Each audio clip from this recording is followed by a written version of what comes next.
Hello! Ayan, garden time muna tayo ngayon. At dahil nga tayo ay namili ng mga strawberries, so start natin siyang itatanim dito. Ayan, iba't iba yung mga nabili ko. Ayan. Kasi dito meron tinatawag na early, middle, and late. Yung kapag early, pwede mo na siyang i-harvest by December. So 50 days, more than 60, something like that. Tapos meron tayong mga ganyan. Iba't ibang variety siya. So titingnan natin. Ayan oh. Titingnan natin siya kung ano, matamis ang mga bunga. And meron tayong nabiling ano. Pakita ko sa inyo ha. Ayan, o diba, lemon tree. Lemon tree na may mga bunga na siya. Grafted. And ayan, open natin ang ating beach garden. Ayan, meron pang ano dito, meron pang ilan-ilan ng mga vegetable. So ang gagawin natin is ililipat natin dito sa kabilang dito. Tapos lalagyan natin siya dito ng mga strawberry. O diba?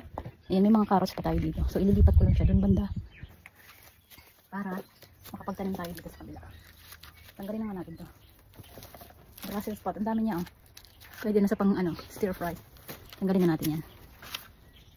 Ayan, ang ginagawa ko is ano, naglalagay tayo ng butas-butas dyan. Ayan. Ganyan. Tapos lalagyan natin siya ng ito, strawberry mix. Kasi mas maganda kung, kasi dito sa ano, sa New Zealand, kapag magtatanim ka, yung mga potting mix o yung mga lupa na ginagamit is dapat appropriate dun sa kung ano yung itatanim mo. Kagaya nito, strawberry. So, kailangan ang gagamitin natin lupa is pang strawberry. So, ayan, meron tayo pang strawberry. So, lalagyan ko lang siya ng ganyan, dyan sa ilalim.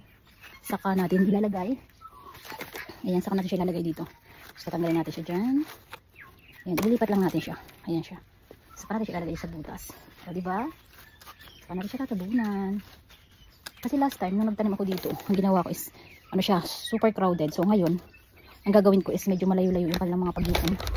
Kasi, nagiging, ano siya, crowded. Hindi maganda yung resulta. Oh, lakas ang hangin. Kapag kasi dito, spring mahangin. So at least hindi na siya masyadong malamig. So ayan, ito na ang ating mga tinanim na strawberries. Siyempre, didiligan natin yan. Ayan. Kasi kapag kami nagtatanim, ganun talaga yung ginagawa ko. Dinidilig ko siya after ko siyang maitanim.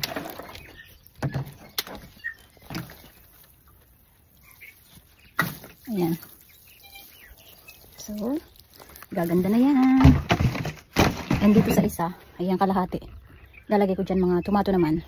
And then yung abang tomato doon ko siya ilalagay. So, temporary. Ngayon, yan muna. And, tatakpan na natin. Very safe na sa mga ibon. Kasi yung mga ibon talaga, ano yan, masasaya yan kapag spring kasi marami silang fruits. So, ayan, dito naman tayo sa kabila.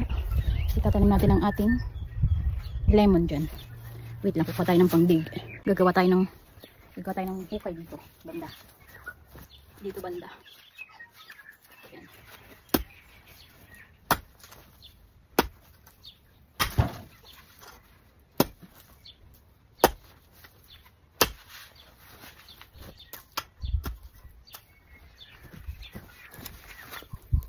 Ayan.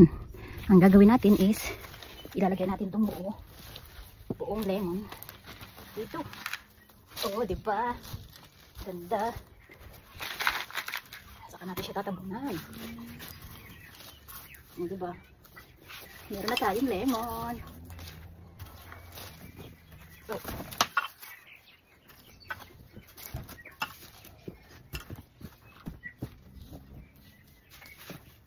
kasi palagi kami gumagamit ng lemon, lalo na kapag winter.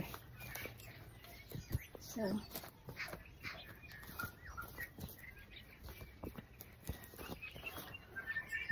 oh, diba?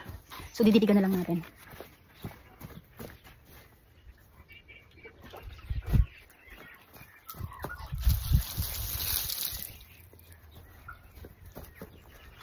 So, ayan.